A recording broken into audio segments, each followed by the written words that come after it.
Sir, step away from the child and put the backpack on the ground now. Officer Grant Holloway's voice cut cleanly through the noise of the downtown Charlotte train station, sharp enough that conversation stopped in pieces all around the platform. A woman reaching for cream at the coffee cart froze with the lid halfway off. Two college kids near the ticket machine lowered their phones at the exact same time. The little girl beside Elias Mercer tightened both hands around his gray maintenance jacket and buried her face against his arm. Elias stood still for half a second, caught somewhere between confusion and realization. Then he slowly lowered the station toolbox he had been carrying onto the tile floor beside his boots. The fluorescent lights overhead reflected faintly off the silver Transit Authority patch stitched onto his chest. Officer, she was alone, Elias said carefully. I was trying to help her find station security. Grant did not answer immediately. He kept his eyes on Elias while moving closer through the crowd with controlled, measured steps. The girl looked about 8 years old, blonde hair messy from crying, one pink shoelace untied and dragging against the ground. Sir, Grant said again, calmer this time but louder than necessary for the people gathering nearby. Take your hands where I can see them. Elias glanced briefly around him. That was the moment he noticed how many people had stopped walking. A businessman near the escalator shifted aside to get a clearer view. Someone near track 7 had already lifted a phone chest high, recording quietly. Even the electronic station announcements seemed farther away now, drowned beneath the pressure of sudden attention. Elias exhaled once through his nose and raised both hands slowly. The girl immediately shook her head hard. No, she cried, grabbing tighter onto his sleeve. Do not make him leave. A murmur moved through the platform in a low wave. Not loud. Worse. Controlled. Curious. Grant's jaw tightened almost invisibly. What is your name, sweetheart? He asked without looking away from Elias. Olivia. Do you know this man? The girl hesitated, eyes wet and frightened, and that hesitation changed the atmosphere instantly. Elias saw it happen in real time. A woman near the benches frowned slightly. A TSA guard standing by the entrance straightened his posture. Somewhere behind him, somebody whispered, "That does not look right." Elias felt heat rise briefly into the back of his neck. Not anger, something closer to the exhaustion of recognizing exactly how bad a moment could look before anyone understood it. He kept his voice even. She got separated from her mother when the train came in, he said. I asked if she wanted me to walk her to security. Grant finally stopped directly in front of him. Tall, broad-shouldered, calm in the way authority becomes calm when it knows the room already supports it. And instead of calling for an officer, Grant said, "You started walking her toward the south exit?" Elias blinked once. She said she thought her mom went outside. Grant nodded slightly, though nothing softened in his expression. Around them, people watched with the stillness of strangers relieved the situation was happening to someone else. The little girl kept crying quietly into Elias's sleeve while he stood there with both hands visible under the white station lights, suddenly aware that no explanation sounded convincing enough once a crowd had already begun deciding what they believed. Before we continue, subscribe to the channel and turn on notifications so you never miss stories like this. And tell us in the comments what time it is where you are watching from and what city you are in right now.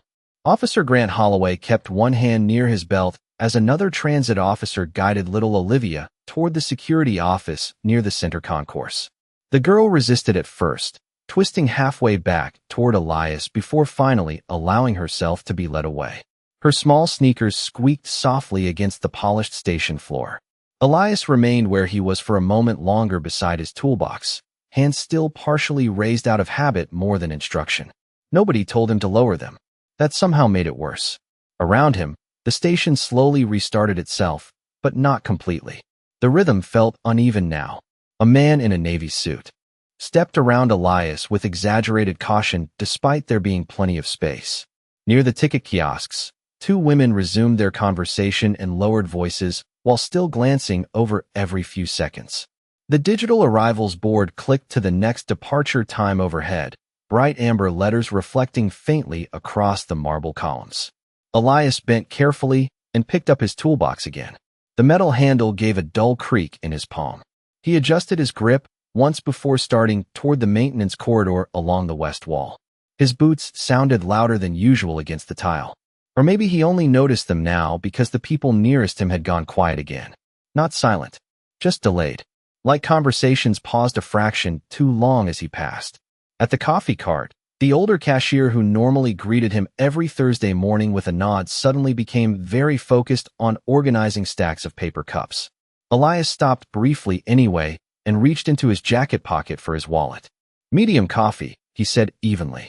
The cashier hesitated before filling it. Not rude, not fearful exactly, just distracted by the memory of what had happened 10 feet away minutes earlier. Elias noticed the slight stiffness in the woman's shoulders when their fingers nearly touched during the change exchange. He took the cup with a quiet thank you and stepped aside without drinking it. A teenage boy near the pastry case glanced up from his phone, recognized him, then quickly looked back down after realizing he had been staring. Farther down the concourse, Officer Holloway continued speaking calmly with another officer near the security office entrance. He never once looked back toward Elias. His posture stayed loose, composed, entirely unaffected by the tension still hanging through the station. To Grant, the situation already belonged inside procedure now. Something contained, something handled. Elias stood near a concrete support column beneath track 8 and loosened the collar of his maintenance jacket slightly with one finger. His coffee steamed faintly in the cold air drifting through the underground platform. Across the tracks, a train roared past in a burst of silver and reflected light, rattling the overhead fixtures for several seconds before the station settled again. He reached into his back pocket and removed his transit badge, staring briefly at the photo clipped beneath the scratched plastic cover. A passing commuter slowed just enough to read the name printed beneath it before continuing on. Elias slipped the badge away immediately after. A pair of young transit workers emerged from the employee hallway carrying wiring equipment. One of them gave Elias a short nod out of instinct before his eyes shifted toward the nearby officers, and the nod faded halfway into uncertainty. The other worker avoided eye contact altogether. Elias adjusted the toolbox in his hand again and rolled one shoulder slowly, as if resetting himself physically before moving. His expression stayed controlled, but the timing of everything around him had changed now. Doors opened slower. Eye contact lasted longer. Even ordinary space inside the station seemed to narrow subtly whenever he walked through it. Near the security office window, Olivia sat wrapped in a gray station blanket, swinging her legs nervously beneath the chair. Every few seconds, she looked toward the concourse entrance, as if expecting Elias to still be standing there. Once, she caught sight of him across the distance. Her face brightened with immediate relief. Before she could wave, a female officer gently turned her chair back toward the desk. Elias looked away first and lifted the untouched coffee to his mouth, though he never actually took a sip. The station never fully relaxed after that. It only learned how to move around the tension. Morning rush hour thickened the concourse again within 20 minutes, but the energy stayed uneven, like traffic flowing around an accident nobody wanted to stare at directly. Elias Mercer walked slowly along the west maintenance corridor carrying his toolbox in one hand and the untouched coffee in the other. Overhead fluorescent lights buzzed faintly against the concrete ceiling. A maintenance cart stood abandoned near the service elevator with orange cones stacked neatly beside it, waiting for him to finish a wiring inspection scheduled before sunrise. Normally, he would have started immediately. Instead, he stopped at the edge of the platform and checked the digital work order on his phone twice before sliding it back into his pocket. The second time, his thumb hovered briefly over the screen without scrolling. Across the station, Officer Grant Holloway stood near the security office speaking casually with two transit officers while reviewing paperwork on a tablet. One officer laughed quietly at something Grant said. Grant smiled once, easy and relaxed, then handed the tablet back without ever glancing toward Elias. He occupied the space like nothing unusual had happened, like the station belonged to procedure and routine again. Elias noticed that too. He set the coffee carefully on the edge of a metal utility cabinet and crouched beside an electrical access panel near track 8. His hands moved automatically at first, loosening 2 screws, folding the panel open, checking the colored wiring beneath the dim service light, clipped to his jacket pocket. Then footsteps slowed behind him.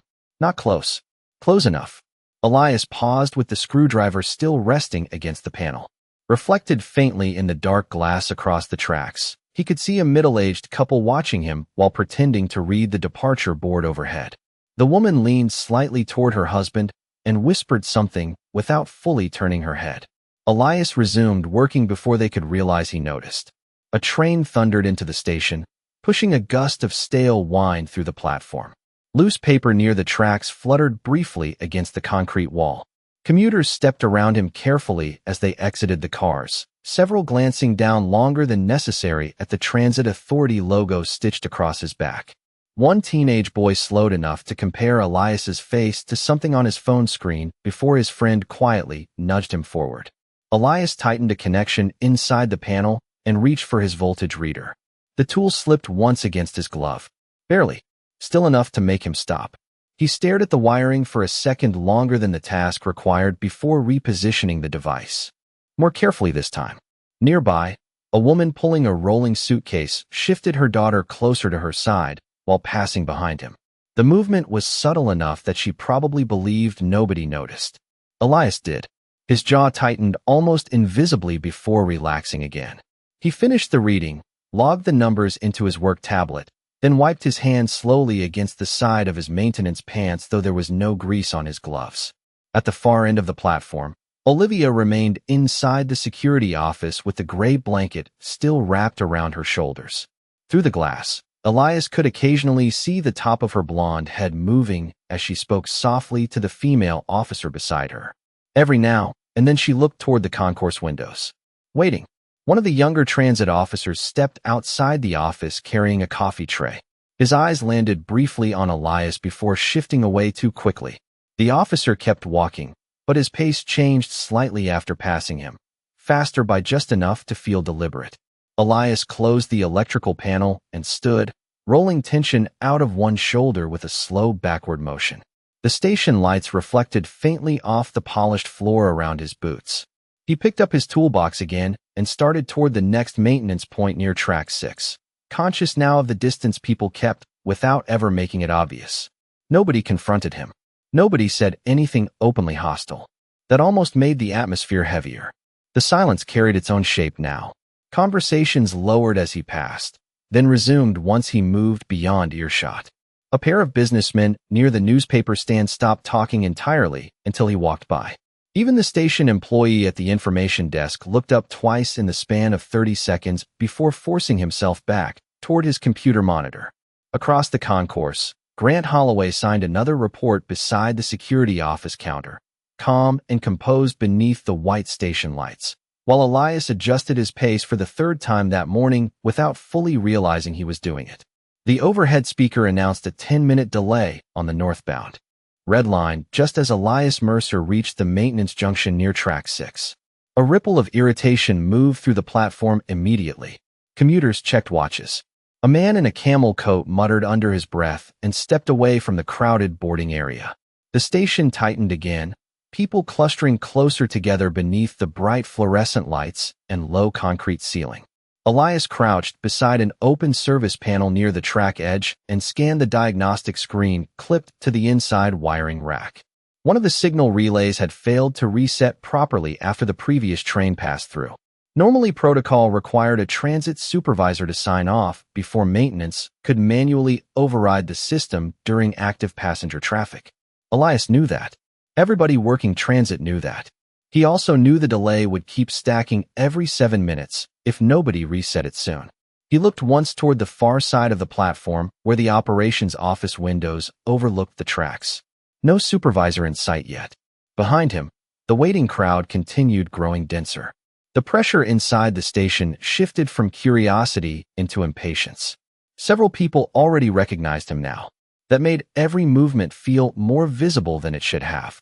Elias rested one gloved hand against the edge of the metal panel and stayed still for a brief second. Not frozen. Calculating. His eyes moved once toward the security office across the concourse where Olivia still sat wrapped in the gray blanket. Then toward Officer Grant Holloway, who remained near the center corridor speaking calmly with transit personnel while reviewing another report. Grant appeared completely at ease, one elbow resting lightly against the counter as though the station had already returned to routine around him. Elias looked back at the relay panel. His fingers hovered briefly over the manual override switch. Then, before the supervisor arrived, he flipped the switch himself. The relay clicked sharply inside the housing. A low electrical hum passed through the track system beneath the platform. Overhead, the signal board changed from flashing yellow to steady green. Around the station, several passengers visibly relaxed at once. A few stepped closer toward the platform edge, expecting the delayed train shortly. The movement drew attention faster than Elias expected. A younger transit worker standing near the escalator noticed the override light immediately and looked toward the still unsigned maintenance panel. His expression shifted. Near the security office, Grant Holloway stopped mid-sentence while accepting a paper cup from another officer. His eyes lifted across the station toward track 6. For the first time since the morning confrontation, he watched Elias directly without distraction. Grant handed the coffee back without drinking it and started walking across the concourse at an unhurried pace. People noticed him moving before they noticed why. Elias heard the approaching footsteps and straightened slowly from the open panel.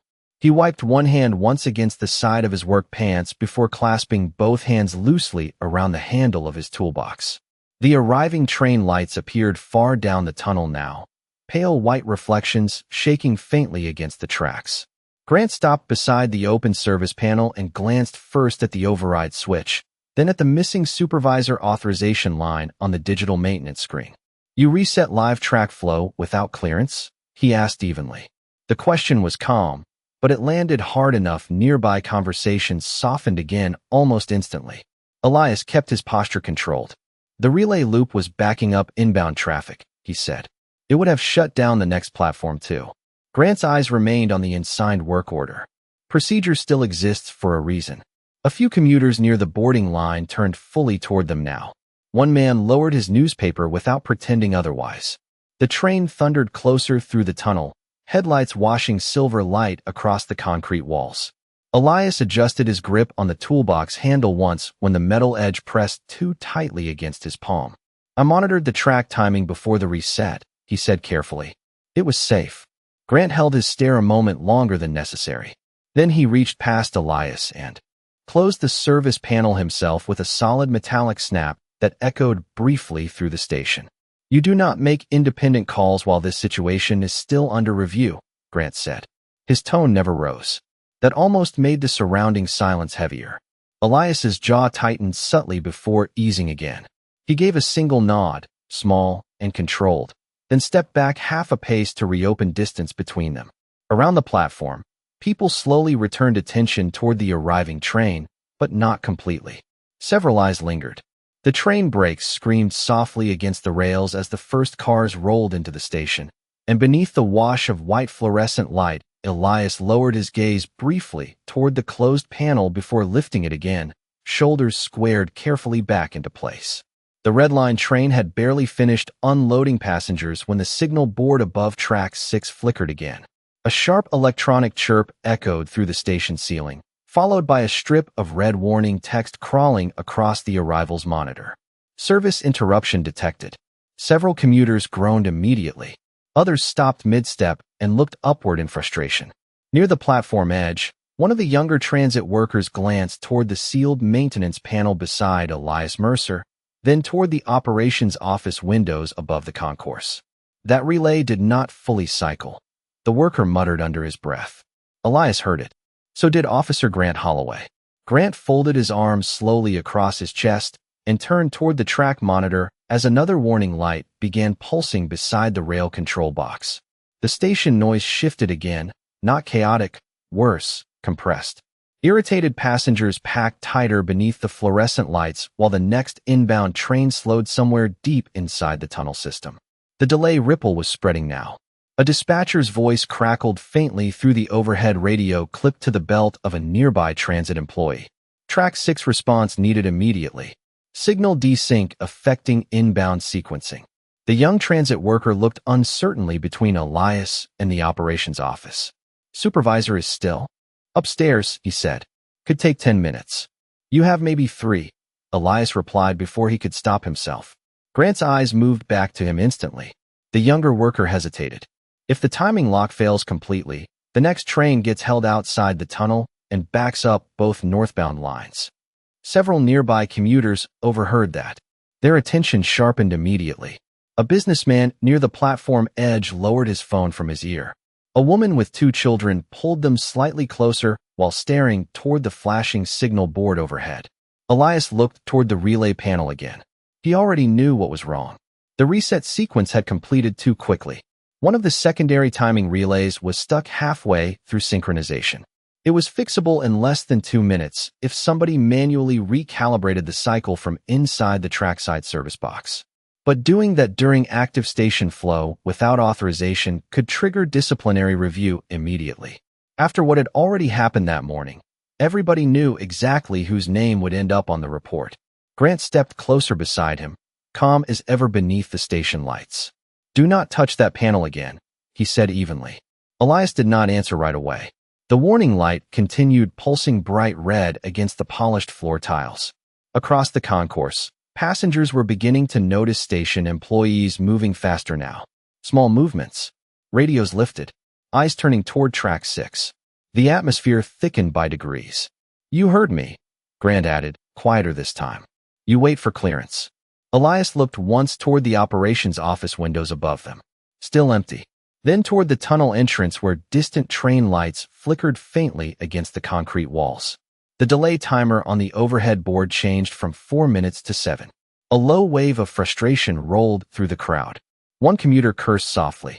Another pulled out his phone and started recording the flashing warning display. Elias adjusted his stance slightly, shoulders tightening beneath the gray maintenance jacket. His hand rested against the side of his toolbox, but did not lift yet. "If the lock sequence stalls completely," he said carefully, eyes still on the signal board, "that train stops inside the tunnel approach." Grant held his stare. "Then operations handles it." Elias's jaw flexed once. Very small. Nearby, the younger transit worker shifted uneasily from one foot to the other. Nobody moved away now. If anything, people edged closer under the pretense of checking train updates. The station had developed the strange stillness of a place waiting for somebody to make the wrong decision. The overhead warning chirped again, longer this time. Elias lowered his gaze briefly toward the sealed service panel near the tracks. He could almost track the countdown in his head from experience alone. 90 seconds maybe. Less. Grant noticed the look immediately. "Do not make this harder on yourself," he said. Not loud. Not threatening. Certain. That certainty settled heavily into the surrounding silence. Elias inhaled slowly through his nose and reached into his back pocket for his work gloves. The movement alone caused several nearby passengers to stop talking entirely. Grant's posture shifted a fraction straighter. "Mercer."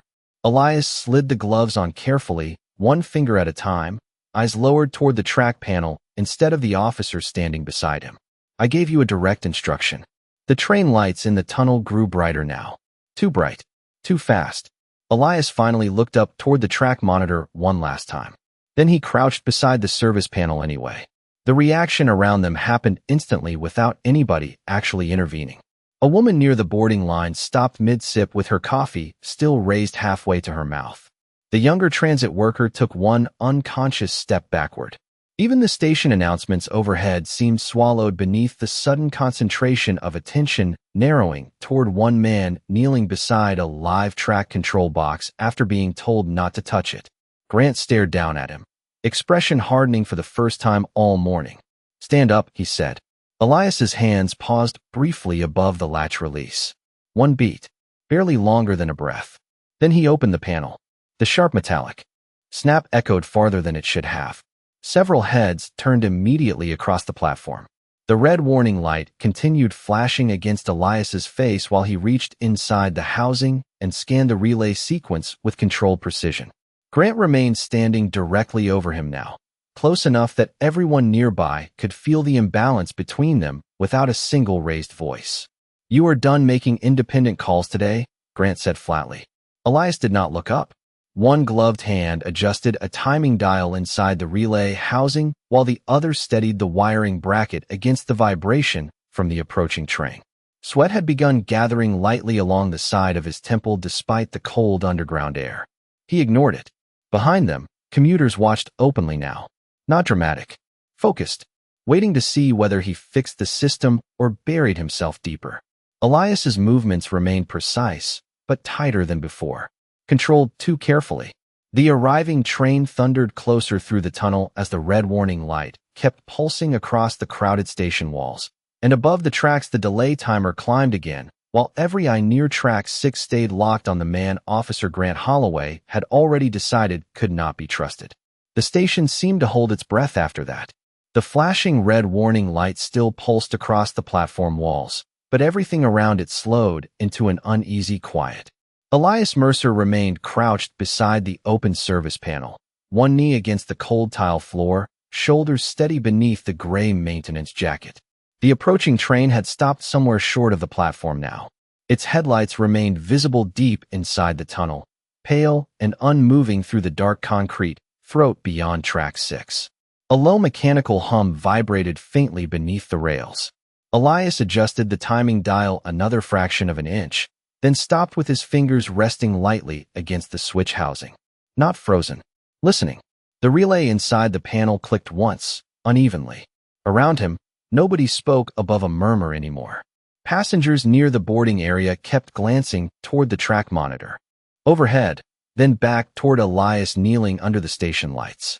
A man holding a newspaper had not turned the page in over a minute. Near the escalator, 2 college students stood shoulder to shoulder pretending to check train schedules while watching the maintenance panel reflection through the dark station windows. Officer Grant Holloway remained directly beside him, posture straight, hands resting calmly near his duty belt. He did not repeat the order to stop. He simply watched longer now. The station announcements overhead sounded distant, flattened by the strange stillness settling through the concourse. Elias leaned slightly closer to the open relay housing and narrowed his focus on the diagnostic strip blinking amber inside the panel. His right hand hovered briefly above the reset toggle before lowering again without touching it.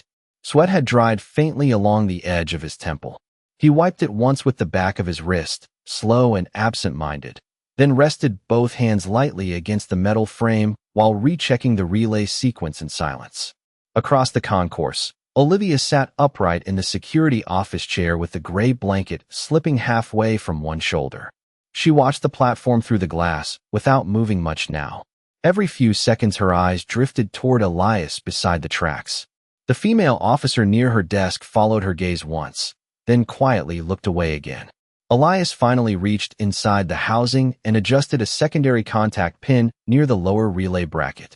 The motion was careful enough to seem almost delicate beneath his work gloves.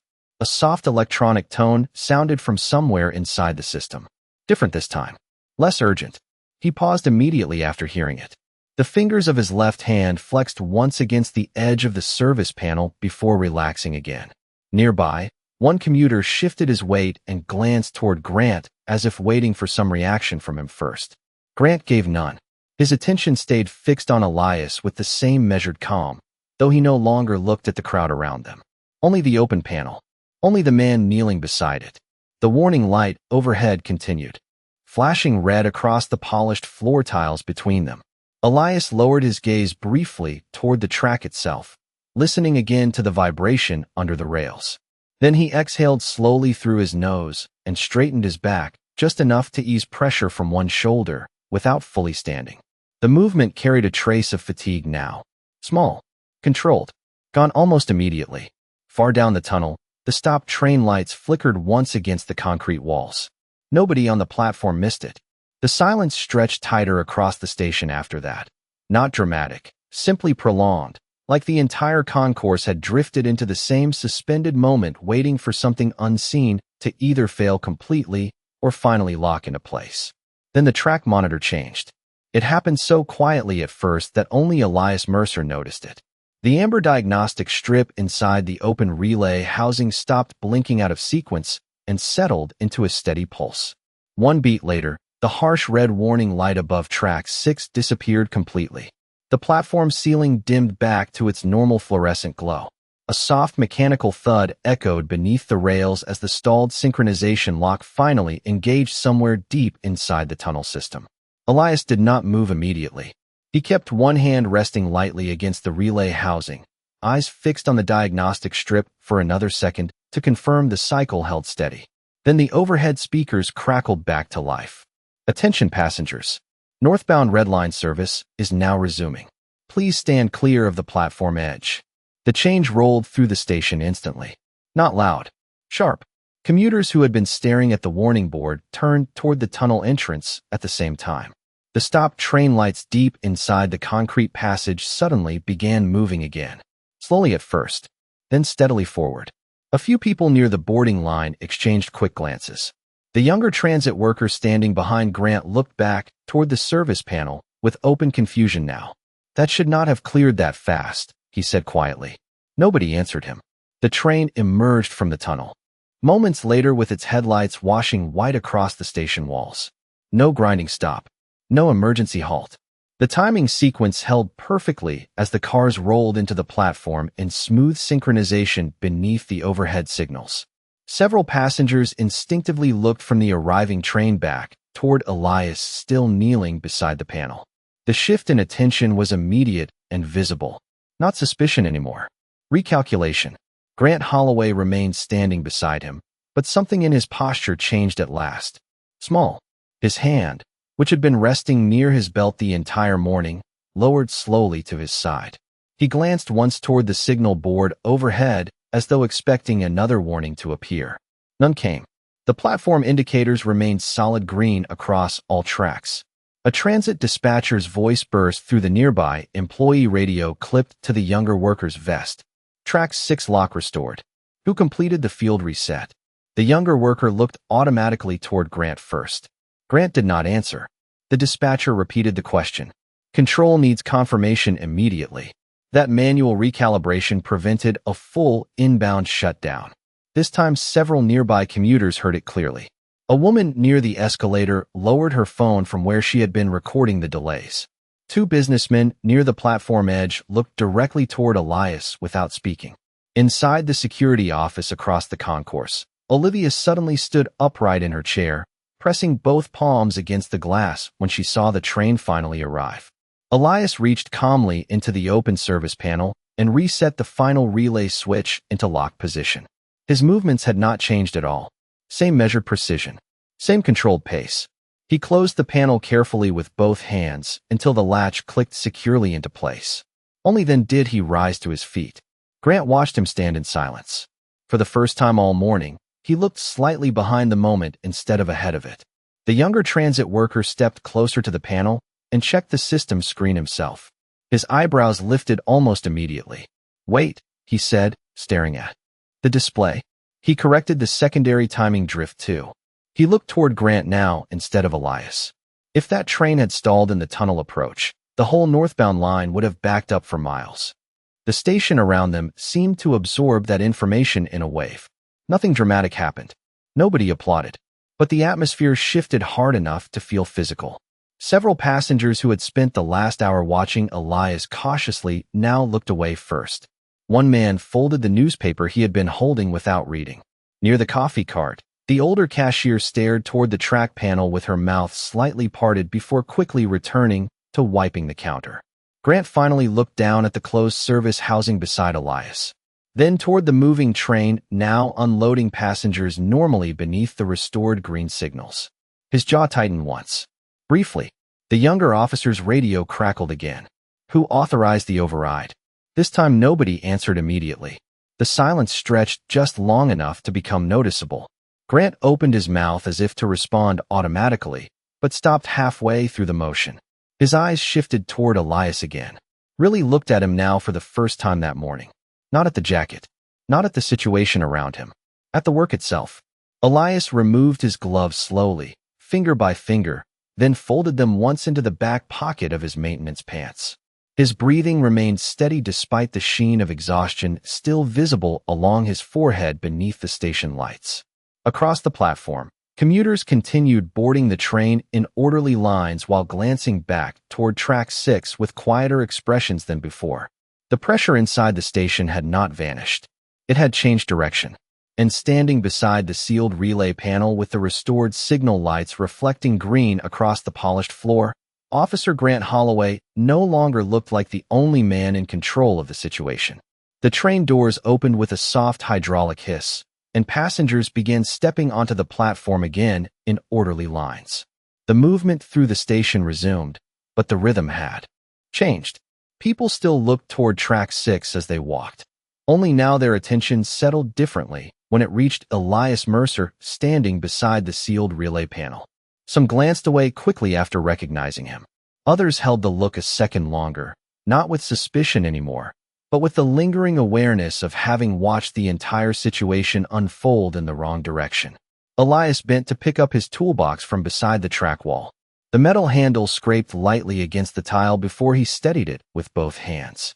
His movements remained measured, economical, exactly as they had been all morning. He checked the maintenance screen once more, logged the completed recalibration sequence, then clipped the work tablet back onto his belt without looking around to see who was watching. Officer Grant Holloway remained beside the platform edge longer than before. His posture had lost some of its earlier certainty, though only in small places someone had to watch carefully to notice. He reached automatically toward the radio on his shoulder when the dispatcher called again for override confirmation, but his hand stopped midway there for a brief second before finishing the motion. Field reset completed on site, Grant answered evenly. The pause before the next sentence stretched just slightly too long. Maintenance technician Elias Mercer handled the recalibration. The younger transit worker standing nearby looked at Grant immediately after hearing the name spoken aloud over dispatch. Grant lowered the radio from his shoulder more slowly this time. Across the concourse, a woman who had been recording delays lowered her phone completely and slipped it back into her purse. Near the coffee cart, the older cashier finally stepped away from the counter and placed a fresh cup beside the register without being asked. Elias noticed it only in passing while moving toward the west maintenance corridor. He slowed half a step, then stopped briefly beside the cart. The cashier cleared her throat softly before speaking. "This one is hot," she said, sliding the cup toward him carefully. Elias looked at the untouched cold coffee still sitting near the utility cabinet across the platform, then back at the new cup. "Thank you," he said quietly. The cashier gave a short nod and returned to stacking lids. But this time her shoulders no longer carried the same stiffness from earlier. Behind Elias, Grant watched the exchange without interrupting. The station lights reflected faintly across the polished floor between them. For a moment Grant appeared ready to continue walking away as he had all morning. Instead, he stayed where he was. One of the transit supervisors finally emerged from the upstairs operations office carrying a tablet and scanning the track reports with visible confusion. "Who authorized a manual relay correction during live flow?" he asked while approaching the platform. Before Elias could answer, Grant spoke first. "The lock was 30 seconds from full tunnel backup," he said. His tone remained professional, but the wording had changed. Not accusation now. Explanation. The supervisor looked toward Elias with raised brows. "You corrected secondary drift manually?" Elias adjusted the grip on his toolbox once before answering. The timing relay was desensing against the inbound cycle. The supervisor glanced toward the green signal board overhead, then back at the sealed panel beside the tracks. That would have shut down both northbound tunnels. Elias gave a small nod. Grant stayed silent beside them, eyes lowered briefly toward the platform floor before lifting again. Nearby commuters continued moving through the station, but the lingering attention around track 6 remained noticeable in subtler ways now. People no longer shifted away from Elias when passing him. A businessman near the boarding line stepped aside naturally to give him room instead of avoiding him. Two college students who had been whispering earlier stopped entirely when Elias walked by, then watched him continue down the corridor with quieter expressions than before. Across the concourse, Olivia pressed both hands against the security office glass again the moment she spotted Elias moving away from the tracks. This time the female officer beside her did not redirect her attention. Grant noticed that too. He looked toward the child, then back toward Elias, disappearing gradually into the maintenance corridor beneath the fluorescent station lights. His jaw tightened faintly once more, but no new command came this time. No interruption. Only the low station noise returning piece by piece around them, while the restored green signals reflected steadily across the platform, where his authority had stopped being the only thing people trusted. The station settled slowly after that, like water smoothing itself after a stone finally stopped sinking. Trains arrived on schedule again. The overhead boards returned to their normal cycle of green arrivals and departure times. Conversations resumed at full volume little by little, and the crowd that had gathered attention around Track 6 began dissolving back into ordinary movement beneath the fluorescent lights. Elias Mercer continued down the west maintenance corridor carrying his toolbox at the same steady pace as before. He stopped once beside a wall terminal to complete the final maintenance log on his tablet. His fingers moved carefully across the screen, precise despite the fatigue visible in the slight heaviness of his shoulders now. Behind him, footsteps approached across the polished floor. Officer Grant Holloway stopped several feet away instead of closing the distance completely. For the first time that morning, he waited before speaking. The pause itself drew a few nearby glances from transit workers who had spent hours watching him control every interaction without hesitation. Grant held a folded transit incident form in one hand. The paper remained untouched for a second longer before he extended it toward Elias. "The override report requires your field notes," he said. His tone stayed formal, but the structure of the moment had changed entirely. He was no longer issuing commands into a situation he controlled alone. He was waiting for cooperation. Elias looked at the form briefly, then set his toolbox down beside the corridor wall before taking it. Grant stepped slightly aside to give him room at the terminal without being asked. The adjustment was small, almost invisible, but several nearby employees noticed it immediately. Earlier that morning, people had shifted away from Elias. Now the space around him opened naturally instead of closing. Elias filled out the report in silence. Grant remained there quietly while he worked, one hand resting against his belt, eyes following the movement of trains beyond the corridor opening instead of watching over his shoulder. Across the concourse, Olivia was finally reunited with her mother near the security office entrance. The little girl looked toward the maintenance corridor one last time before being guided gently toward the station exit. She lifted her hand in a small wave when she spotted Elias near the terminal. Elias acknowledged her with a slight nod without stopping his work. Grant noticed that too. When Elias finished the report, he handed the form back. Grant accepted it carefully, glanced over the completed notes, then reached for his radio out of habit. His thumb rested against the button for a brief second before lowering again. Instead, he clipped the radio back onto his shoulder untouched. "Maintenance clearance stays active," he said quietly. Not to the crowd. Directly to Elias. A transit supervisor nearby looked surprised, but said nothing. Elias simply picked up his toolbox again. No reaction beyond that. No victory carried in his posture. Just the same calm professionalism he had maintained all morning beneath every stare and every assumption. Around them, commuters passed through the station without slowing anymore. The attention that had once followed Elias through every step finally loosened and drifted away into the rhythm of arriving trains, rolling luggage, and distant station announcements. As Elias walked back toward Track 6 beneath the restored green signal lights, Officer Grant Holloway stepped aside first and let him pass through the corridor without interruption. If this story stayed with you, share your thoughts and subscribe for more. Thank you for watching.